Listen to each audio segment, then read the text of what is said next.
자, 봅시다, 여러분. 문제부터 한번 볼 건데요. 비현실적 요소를 통해 비범한 능력을 드러낸다라고 했는데, 여러분, 비범하다 반대말이 뭐야? 평범해요. 국어에서는. 그 다음에 비현실적이 반대말이 뭐야? 현실적이다야. 그러니까 이제 제가 자꾸 이런 얘기하는 게 왜 그러냐면, 이게 왜 틀렸는지를 모른다라는 거는 얘를 뭘 바꿔 썼는지 모른다예요. 그러니까 자, 내신에서는 혹은 서술형에서는 외워서 필요한 단어들을 써줘야 되잖아. 그럼 필요한 단어들을 바꿔가지고 오답 선지를 만들거든요. 그럼 제일 쉬운 방법은 뭐냐? 애매하게 바꿔버리면 애매한 선지가 돼버리니까 뭐 시비가 걸릴 수도 있고 아니면 너무 난이도가 높아질 수도 있어요. 그래서 어떻게 한다? 이렇게 현실적이냐 비현실적이냐, 평범하냐 비범하냐 이런 식으로 반대말을 써준다는 거야. 그러면 당연한 얘기지만 우리 소설에서 구성의 3요소가 인물, 사건, 배경이라고 했고, 인물, 사건, 배경 정보를 안 물어볼 수가 없고, 인물, 사건, 배경 정보가 만들어내는 서사, 줄거리가 글의 주제이기 때문에 당연한 얘기지만 인물에 대해서 체크하셔야 돼요. 인물에 대해서 체크하셔야 돼. 계속해서 꿈과 현실을 교차하여 앞으로 일어날 일을, 사건을 암시하고 있다. 빨간 형광펜으로 사건이야. 그 다음에 비유적 표현을 사용하여 심리적 갈등을 드러내고 있다. 역시 사건은 갈등이죠. 동시에 인물이죠. 자, 그리고 봐봐. 꿈과 현실을 교차했다. 그러니까 봐봐. 꿈하고 또 현실이 뭡니까? 대립되는 개념이야. 그럼 여기도 마찬가지인데 꿈은 뭐라고 하면 되겠어? 비현실적 공간이고 현실은 말 그대로 현실적 공간이야. 여기는 환상적 공간이고 현실은 사실적 공간이야. 이런 식으로 정보대칭상이 존재하는 것을 잘 정리해 놓으시고, 공간적 배경에 대한 묘사를 바탕으로 낭만적 분위기를 형성하고 있다. 그러니까 여러분, 낭만이라는 건 뭐냐? 굳이 자, 우리가 부정적 감정과 긍정적 감정으로 나누자면 아주 긍정은 아니지만 낭만이라는 거는 한 이쪽 정도에는 분포를 하는 감정이야. 두 번째는 뭐냐면 낭만이라는 거는 막 이루어졌다라기보다는 안 이루어진 거거든요. 그러니까 뭐라고 해야 되냐면 그냥 약간 우리가 뭐 영화나 아니면 드라마나 아니면 오타쿠들은 뭐 애니를 본다든지 뭐 웹툰을 본다든지 했을 때 뭔가 기분이 묘하게 좋아지는, 그러니까 그 묘하게 좋아진다는 게 슬픈 얘기나 쓸쓸한 얘기를 보면서도 뭔가 느껴지는 그런 것들이 있어요. 그러니까 그런 걸 낭만이라고 하는 거고, 그냥 낭만이다라고 하면 이렇게 쓸 수 있어. 정서가 풍부해진다. 자, 그리고 지금 예를 들면 어제 이제 클리닉 때 저한테 질문했던 게 뭐냐? 관동별곡에서 헌사톤샬샤 이거는 조물주가 대단한 거고요. 유정도 유정할 시가 있어. 그러니까 유정하다야. 감정이 많아진다.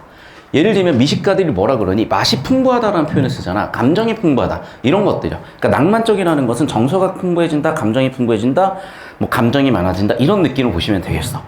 자, 5번 선지인데 서술자 직접 개입이라는 개념은 다들 아실 거니까.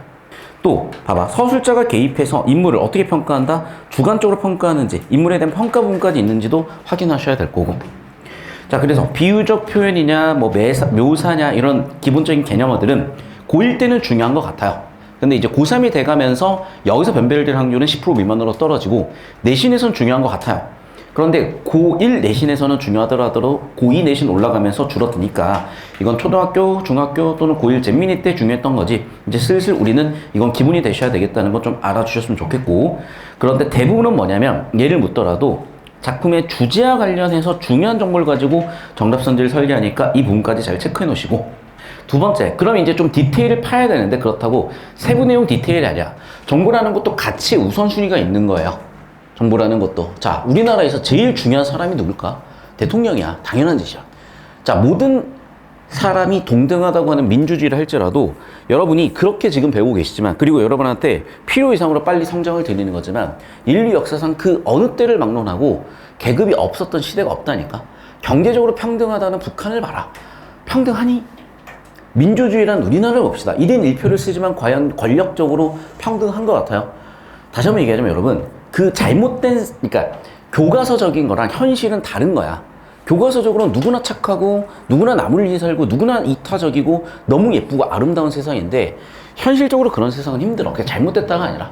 그래서 이상과 현실 사이에서 당연히 밸런스를 잘 찾으셔야 되는 거고, 이제 이 얘기를 갑자기 드린 이유는 또 뭐냐면, 그러게 왜 드리고 있을까? 교과서적으로 우리가 정리할 건 정리해야 되는 거지만 현실적인 것도 보셔야 되는 거고. 자, 그럼 다시 돌아와서 우리가 이 작품들을 이제 살펴보셨을 때 디테일이라고 할 때 정보가 아주 중요한 거, 덜 중요한 거, 아주 안 중요한 게 있을 거 아니에요. 그러면 당연히 아주 중요한 거, 덜 중요한 것부터 처리하는 거고, 리소스가 많거나 문제에서 필요했을 때 나머지 정보를 처리하는 거야. 자, 그러면 당연히 일단은 인물이 있어야 소설이 시작이 될 거 같고 소설을 끌어갈 거 아니니, 그럼 이렇게 인물들을 당연히 안 물어볼 수가 없어요. 보면 알겠지만 모든 선지에 자청비가 나오잖아. 그럼 자청비가 아마 주인공이겠죠. 그러면 자청비에 관련된 굵직굵직한 사건들이나 장면들이 있을 거고 그 굵직굵직한 사건들이나 장면들을 5개 선지로 쓴 거야. 이해됐어? 그래서 정리하면 이거예요. 주요 사건이 아마 이 5개일 거야. 그리고 당연히 주인공은 누구야? 자청비일 거야. 그래서 피지컬이 약한 친구들은 이렇게 문제부터 보셨을 때 이런 느낌을 잡고 가시면 훨씬 편해지시니까 그런 팁에서 드렸고, 아까 얘기했던 사람이 중요하다 안 중요하다 이런 부분도 정보가치랑 똑같아요. 그래서 여러분 괜히 마음 상처 입지 말라고. 솔직히 얘기할게. 저는요, 그러니까 여러분 나이 때 너무 공부를 열심히 했고 잘했을 거 아니야. 그러니까 교과서만 믿고 살았어요. 그래서 전 뭐라고 생각했냐? 당연히 기회는 평등할 거라고 생각을 했어요. 그렇지가 않아, 얘들아. 기회는 불공평해요. 그리고 내가 열심히 하고 내가 노력하고 내가 능력을 갖추면 그만큼 보상을 받을 줄 알았어. 세상은 안 그래요. 얘기를 해볼까? 자, 대표적으로 내가 차은우가 아닌 거야. 불공평하잖아. 누굴 탓할 거야? 탓하면 달라지니? 자, 2번째다. 내가 예전에 한 25살 정도 해가지고 막 사업해서 큰 돈 막 벌고 해서 어마어마하게 큰 부자가 될 줄 알았거든? 아니잖아. 애들아, 예를 들면 나는 내가 어느 정도 부자가 될 것 같았냐면 마크 주커버그 같은 페이스북 창업자랑 비슷하게 될 수도 있겠다고 생각을 했어요. 왜냐면 그 사람하고 나랑 나이 차이가 별로 안 나요. 그리고 페이스북은 지금 수십 조짜리 회사잖아. 나도 그래서 저런 창업을 하면 잘 될 수 있을 거라고 생각을 했어.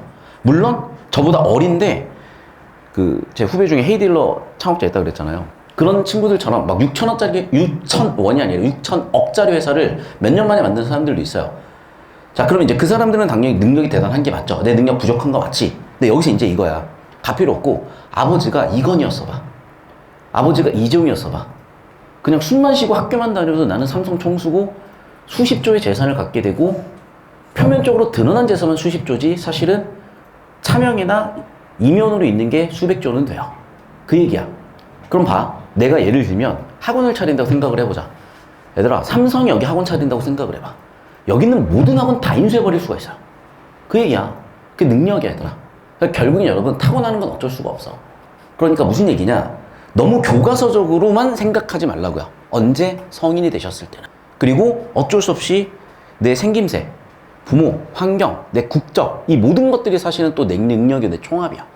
그럼 뭐 그거에 대해서 불만하고 뭐 불평한다 의미가 없다니까. 북한에서 안 태어난 거고 또 북한에서 안 태어난 게 다행이다 그렇게 생각할 필요도 없어요. 뭐하러 비교를 해? 비교하는 순간 그거는 답이 없어지는 거야. 비교를 할 필요도 없어. 그냥 있는 그대로 가치 평가하지 말고 팩트 그대로 현실 그대로 바라보시라고. 그러면 답이 뭔가 보일 거니까.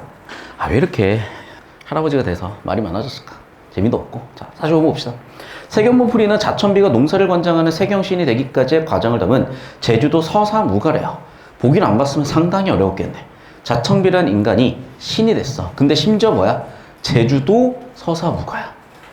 저 처음 봐요, 이런 거. 되게 신기하네. 자, 그래서 이 과정에서 자청비는 첫 번째 문제가 생겼죠. 자, 봐봐. 이거는 주제 줄거리 정보야. 얘들아, 옆에다 이렇게 내가 주석 달아주는 건 뭐니? 정보를 분류한 거지. 주제라고 정보를 분류해 준 거야. 2번째, 정보를 분류했죠. 뭐라고? 인물이라고 정보를 분류했는데 이 인물은 어떤 특성을 갖고 있어? 여성이란 특성을 가지고 있어. 우리 성격이라고 하죠. 자, 현대사회는 남성이라는 이유로 군대를 가야 되는 매우 불평불만이 크신 분들도 있을 거고 우리나라에서 태어났기 때문에 군대에 가야 된다는 매우 불평불만도 있겠죠. 반대로 이 시절에는 여성이란 이유로 사회적 활동을 할 수가 없는 상황에 처하고 2번째 또 여러 가지 난관에 처하는 상황들이 생긴다는 거야. 자, 그런데 자청비는 그때마다 거짓말을 했으니까 나쁜 인간이 아니라 뭐라고? 임기응변이 있다라고 해석을 하셔야지. 진실되지 못하네. 아까 소학원에 배웠는데 거짓말하는 친구는 사귀지 말라 그랬다가 아니라 뭐라고? 이거는 거짓말이나 속임수가 아니라 현명하다 또는 꾀가 있다 또는 임기응변이 강하다. 불리한 상황을 반적치는 능력이 있다. 그래서 보면 알겠지만 거짓말하거나 속임수를 하거나 상대방의 수용을 얻거나 또는 불리한 상황을 반전하거나 상황을 조작하거나 유인책을 해서 함정에 빠뜨려 목적을 달성하거나 한다는 거예요. 자, 그래서 필기도 하시고 자, 여러분이 이제 인생 살다 보면 다양한 사람을 마주하게 될 거거든. 그런데 직접 마주하는 것도 하나의 방법이죠. 이런 간접 체험도 괜찮고 또 한편으로 직접 체험만 한 게 없긴 하거든요. 그래서 인생 살면서 그런 경험들에 너무 막 힘쓰지 마시고 이렇구나라고 좀 적당히 거리 두며 보시는 것도 필요하겠고. 자, 1번 선지부터 쭉 이제 우리는 문제 풀어보는데 적용을 해볼게요. 자, 봅시다. 현관펜으로 쳐볼게. 도령은 어디서 누구예요? 지금 어디로 가시는 길인지 물어봐도 되겠습니까? 저는 문도령이에요 라고 얘기했지. 아랫마을에 거무 선생님께 글공 보러 간대요. 아니 하늘나라에서 온 사람이 갑자기 글공 보러 간다고? 자청비가 문도령을 천천히 살펴보는데 일단 봅시다. 인물이 단정하고 마음에 들었대. 자, 그럼 일단은 뭐 그렇게 나쁜 사람은 아닌 것 같고, 일단 문도령에는 인물이 나왔는데 그 인물에 대한 뭐 있어요? 관찰했죠. 관찰했다는 오감 정보로 본다는 거고, 오감 정보가 들어와 있으니까 묘사인데 어떤 묘사야? 외면 묘사죠. 외면 묘사를 바탕으로 판단을 했죠. 게다가 거무 선생님께 글 공부하러 간다니 나도 같이 갈래요가 된 거야. 그럼 얘는 사실은 이제 글 공부하는 친구인 거네. 그래서 인물은 지금 3명 나왔죠. 문도령, 그 다음에 자청비, 그리고 거무 선생. 거무 선생이 요즘으로 치면 이제 뭐 현우진 정도 되는 사람인 거야. 자, 그래서 나도 현우 선생님 수업 들으러 갈래요? 했던 거야. 도련님, 우리 집 위에도 나와 닮은 담동생이 하나 있는데 지금 무슨 일이 느낌 왔죠? 이 사람은 지금 여성복 의복을 갖고 있는 건데 그렇게 공부를 할 수가 없으니까 자기가 남동생이 돼가지고 공부하러 가고 싶은 거죠. 그래서 이름은 자청도령이라고 하니 지 이름이 자청비니까 자청도령이라고 거짓말을 친 거야. 사기를 친 거야. 쉽게 얘기하면. 그래서 여기는 뭐 하는 거야 지금? 거짓으로 가상의 인물을 꾸며냈어. 근데 이 목적은 뭐야? 글공부죠. 자, 그럼 이렇게 할 수밖에 없었던 이유가 있었지. 뭐니까? 여성이기 때문에 사회적 제약이 있었으니까 꾀를 내서 거짓으로 가상의 인물을 만들어야, 남성이 되어 글공부하고 있으니까. 그런데 문도령은 얘도 봐봐. 조금이라도 자청비가 더 있고 싶었으니까 벌써 썸 타는 사이네. 맞잖아. 얘가 못생겼고 보고 있기도 싫고 그러면은 싫어요 라고 박든지, 아니면은 뭐라고 핑계를 댔을 텐데 그래요 라고 얘기했다는 것 자체가 여기 나와 있다시피 썸 타는 사이에서 어떤 감정이 또 있었겠네. 이 사람은 필기 다 됐으면 오른쪽으로 넘어가겠습니다. 자, 대답하고 자청비를 따라갔는데 자청비는 문도령 집 앞 골목에 세워놓고 부모님 방으로 달려갔고. 자, 그럼 봐봐. 부모님은 중요하시진 않은 것 같아. 그러면 이제 넘버 4라고 해볼게요. 저도 공부하고 가겠대요. 그랬더니 난리가 났어. 너 무슨 계집아이가 공부를 하니? 또 엄마도 마찬가지가 시집 가야지 라고 얘기를 하는 거야. 그러니까 봐봐. 지금 이제 30대, 40대 여성들이 한편으로는 안타까운 마음도 드는 이유 왜 그러냐면 그 시절만 해도 중세적 가치관이 있던 시절이야. 지금은 완전히 현대예요. 그런데 지금 세대는요, 중세, 근대, 현대가 다 뒤섞여 있는 시대인 거야. 그러니까 30, 40대 여성들이 그 사상을 가지고 얘기할 수도 있는 거예요. 왜? 맨날 이런 얘기만 들었는데 얼마나 기분이 나빴겠어요. 그래서 사실은 어떻게 보면 좀 불쌍한 거야. 그러니까 여러분 세대는 또 달라. 그러니까 자꾸 여러분 이제 윗세대를 반면교사하시면서 잘 살아가시고. 계속 볼게. 그러면서 막 쓸데없는 소리 해라, 살림이나 해라, 제육이나 볶아라, 이런 얘기를 하는 거예요 지금. 계속 볼게. 자청비가 차분하게 부모님을 설득을 했다. 제가 제육 잘 볶을 줄 알고요. 이미 아버님 어머님 늙음하게 딸같이 하나 얻었는데 떠나시면 누가 제사 지냅니까? 자, 이 시절의 제사는 어마어마하게 중요한 겁니다. 야, 역시 얘가 영리하네. 이 문제를 누가 해결해야 되냐는 거야. 그렇지. 뭐라고 대답을 못하겠어. 제가 오라비가 있어요, 형제가 있어요. 제가 해야 될 거 아닙니까? 아니, 그러면 하다못해도 제사 때 글은 써야 될 거 아니겠어요? 야, 얘가 상당히 영리하네 진짜. 그래서 제가 다른 게 아니라 당연히 제육은 잘 볶죠. 새벽 3시든 4시든 6시든 새벽 24시든 제가 제육 볶아 올 테니까 글공부 해야 부모님 제사 지내지 않겠어요? 라고 얘기를 한 거고, 그래 뭐 제육도 잘 볶을 거고, 그래 뭐 제사 지내면 좋지 뭐, 그래 그렇게 하렴, 이렇게 한 거야. 야, 마음에 기특한 애가 돼버린 거야. 봐봐. 그러니까 자기 주장만 하는 게 아니라 상대방이 들을 수 있는 요구, 예를 들면 제육을 볶아 오겠다든지, 예를 들면 또 제육을 볶아 오겠다든지 같은 표현을 통해서 부모님을 설득을 했어요. 자, 그래서 이제 공부하라고 했고, 자, 그럼 이제 흐름을 한번 잡아볼게. 이 샵 1은 누굴 만난 거야? 도련님을 만났죠. 자, 그리고 도련님을 만나서 공부하러 갈래요가 된 거고, 이제 샵 2는 뭐니? 부모님께 설득을 하는 거죠. 자, 이제 드디어 허락을 받았죠. 샵 3. 자, 이제 공부하러 가려면 어떻게 해야 돼? 여성복장 입고 가서는 불가능한 거야. 예를 들면 이런 거야. 자, 이화여대. 내가 이 상태로 들어가면 들어보내주겠어요? 내가 맨날 얘기하지. 너희 내신 자료 좀 갖고 오라고.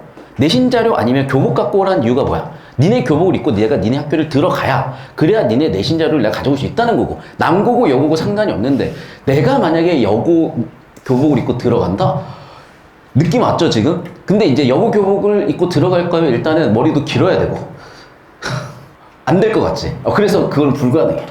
반면에 얘는 그게 가능했나 봐. 그래서 얘는 일단 그게 가능했나 봐요. 저는 안 될 것 같아. 자, 그래서 저는 불가능한 거지만 자청비 씨께서는 그걸 하셨어요. 자, 그래서 골목에 나가보니 문도령이 서성이면서 기다리고 있었고, 자청비는 수침을 뚝 떼고 다가가 인사를 했고, 이걸 또 속는 것도 웃기다. 자, 그래서 누님한테 말씀 잘 들었어요. 저는 하늘 옥황 문왕성 문도령이요. 도대체 하늘 옥황 문왕성은 누구 얘기하는 건지 난 잘 모르겠거든. 요즘으로 치면 뭐 이런 거야? 삼성 뭐 아들 뭐 누구예요? 이런 걸 얘기하는 건가? 계속 볼게요. 아니면 대통령 아들 뭐 대통령 딸 이런 거 얘기하는 건가? 자청도령은 위아래로 훑어오며 고개를 가웃했다. 아니 이렇게 닮을 수가 있나? 바본가 이 새끼 이거. 얘도 약간 모자라낸 것 같아요. 자, 그래서 아랫마을 검은 선생한테 갔대. 그럼 샵3는 뭐야? 남장을 한 거죠. 그리고 속인 거죠. 아이 뻔한 클리셰잖아 얘들아. 샵4 넘어갈게요. 자청도령이 자청빔을 알게 된 문도령은 뻔하죠. 자청비와 결혼. 미안. 내가 무서워 미안해. 한 줄 만에 결혼을 했어. 와. 이들을 시기한 하릴 무리들이 문도령을 죽이고 군주를 보내 자청비를 강제로 데려가려고 하자 매미 등에 봉황새를 죽은 문도령이 있는 방에 걸어둔다. 매미 등에 봉황새를 죽은 문도령이 있는 방에 걸어둔다. 자, 일단 볼게. 여기는 이제 초월적 세계의 개입이죠. 자, 그럼 봐봐. 이들이 이렇게 뭔가를 하려고 하니 이렇게 해결을 한 거야. 그럼 매미 등에 봉황새가 뭔가 해법이 되겠지. 저희를 보면 우리 난군이 깔고 앉았던 방석이 있습니다. 그걸 내려서 깔고 앉아보세요. 그것이 조금 무겁긴 하지만 사나이라면 그 정도는 거뜬히 들 수 있지 하지 않겠어요? 제가 스스로 거기 가겠습니다. 선반에 놓인 무쇠방석을 가리켜 말하자 군졸들이 잘 달려들어 방석을 내려고 하지만, 자, 여기도 이제 꾀를 낸 거죠. 그러면서 얘네들이 겁을 먹고 도망간 거죠. 자, 오른쪽으로 가볼게 이제. 군졸들 겁이 나서 나서질 않았고 우두머리가 문도령이 누워있는 방을 쳐다보면서 한마디를 했어. 야, 그래봐야 어차피 죽은 목숨인데 뭐하러 두려워하니? 맞네? 라고 하면서 얘네들이 이제 달려들고 있었는데 죽은 목숨인 줄 알았는데 코를 고는 소리야. 근데 사실은 이게 죽은 목숨은 맞지만 매미나 등의 봉황새 소리였던 거죠.